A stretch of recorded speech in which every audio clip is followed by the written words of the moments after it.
कहते हैं जोड़ियां स्वर्ग में बनती है, लेकिन अर्जुन और निशा की जोड़ी शायद नर्क की आग में तपने के लिए बनी थी। अर्जुन का रंग सांवला था, शक्ल साधारण थी। वहीं निशा चांद का टुकड़ा थी, लेकिन उस चांद में घमंड का दाग बहुत गहरा था।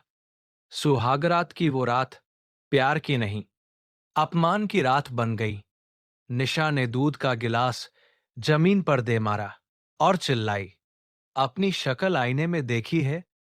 कोयले की खदान लगता है तू। अर्जुन का दिल कांप गया। उसने कोई जवाब नहीं दिया, बस पूरी रात जमीन पर पड़ा रहा। उसे अपनी शक्ल पर नहीं, अपनी किस्मत पर रोना आ रहा था। पिता के वादे की खातिर उसने ये जहर पी लिया था। सुबह हुई तो नफरत और बढ़ गई। अर्जुन उसके लिए चाय लेकर आया तो निशा ने नाक पर रूमाल रख लिया और घृणा से बोली, दूर रह मुझसे। तेरे पास से गरीबी और बदसूरती की बदबू आती है। अर्जुन के अंदर कुछ टूटता चला गया, लेकिन वो चुप रहा, क्योंकि वो एक पति था और उसने रिश्ते को निभाने की कसम खाई थी। एक दिन निशा की किटी पार्टी थी। घर में उसकी सहेलियां आईं, हंसी मजाक चल रहा था और तभी निशा ने अर्जुन को सबके सामने बुलाया और फिर सबके सामने उसने अर्जुन की तरफ इशारा करके कहा, अरे ये तो घर का काम करता है। बस उस एक लाइन ने अर्जुन का दिल कांच की तरह तोड़ दिया। जिस इंसान ने उसे अपना सब कुछ माना, उसी ने उसे नौकर बना दिया। अर्जुन ने पहली बार विरोध किया, धीरे से बोला, निशा, मैं तुम्हारा पति हूं। और जवाब में उसे एक तमाचा पड़ा। निशा गुस्से में चिल्लाई, तू मेरी चप्पल के बराबर भी नहीं है। अर्जुन, मैं तो विक्की से प्यार करती हूं, तुझसे तो जबरदस्ती बांध दी गई हूं। विक्की, शहर का रईसजादा, वो निशा के प्यार में नहीं, बस उसके रूप का दीवाना था। लेकिन निशा की आंखों पर तो खूबसूरती का पर्दा पड़ा था। उसे सच दिखता ही नहीं था, उसे बस अपना घमंड दिखता था। और फिर वो काली रात आई। बारिश हो रही थी, आसमान गरज रहा था और उसी रात विक्की के कहने पर निशा ने अर्जुन का हाथ पकड़ा और उसे घर से धक्के मारकर बाहर निकाल दिया। दरवाजा बंद करते हुए वो चीखी, जा, दफा हो जा, और अपनी ये मनहूस काली शक्ल मुझे दोबारा मत दिखाना। आज से मैं आजाद हूं। बारिश की बूंदें अर्जुन के आंसुओं को छिपा रही थी।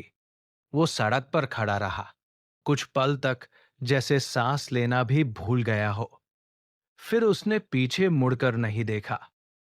बस दिल में एक ही बात थी, रंग रूप तो भगवान देता है निशा, लेकिन वक्त इंसान खुद लिखता है।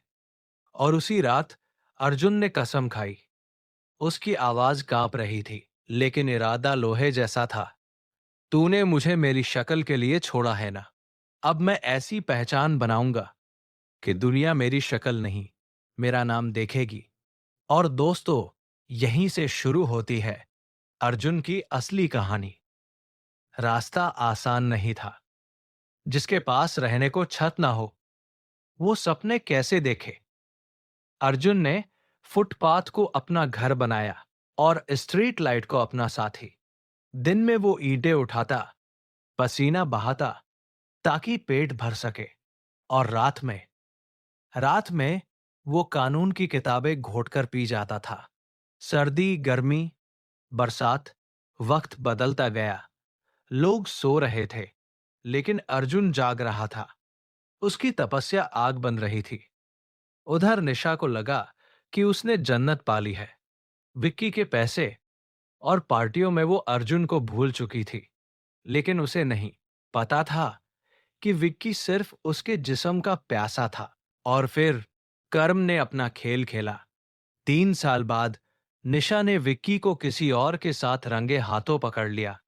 जब निशा ने हक जताया तो विक्की ने उसे लात मारी, निकल यहां से, अब तेरा रूप ढल गया है, मुझे नई खूबसूरती मिल गई है।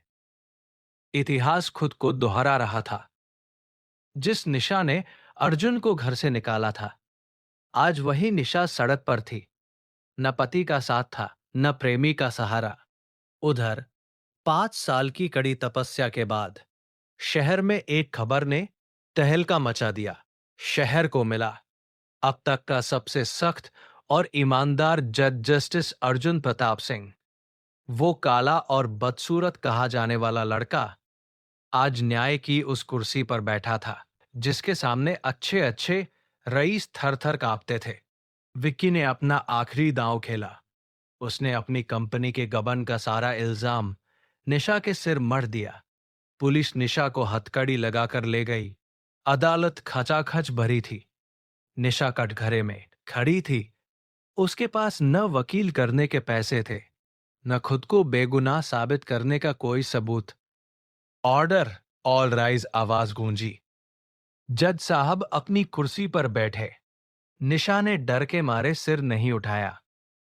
उसे नहीं पता था कि उसकी किस्मत का फैसला कौन करने वाला है। जज ने फाइल देखी, नाम पढ़ा, निशा।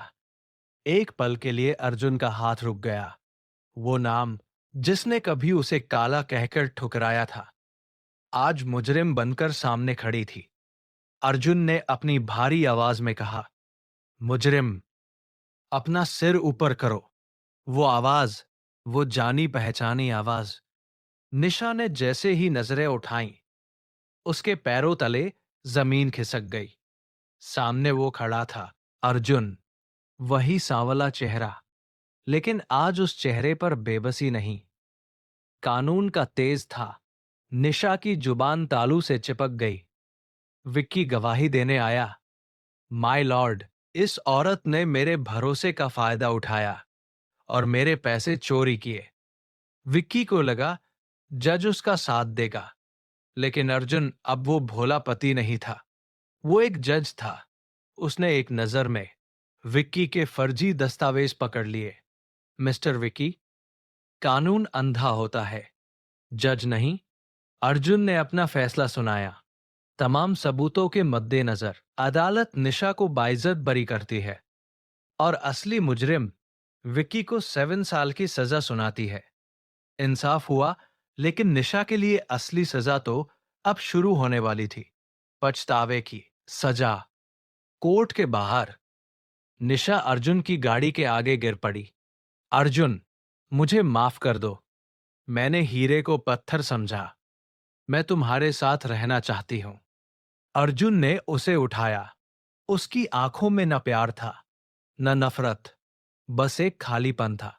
उसने कहा, निशा, मैंने तुम्हें मुजरिम मानकर माफ कर दिया, लेकिन पत्नी मानकर कभी नहीं अपना सकता। क्योंकि जिस दिन तुमने मुझे मेरे रंग के लिए छोड़ा था, मेरा प्यार उसी दिन मर गया था। आज मैंने सिर्फ अपना फर्ज निभाया है।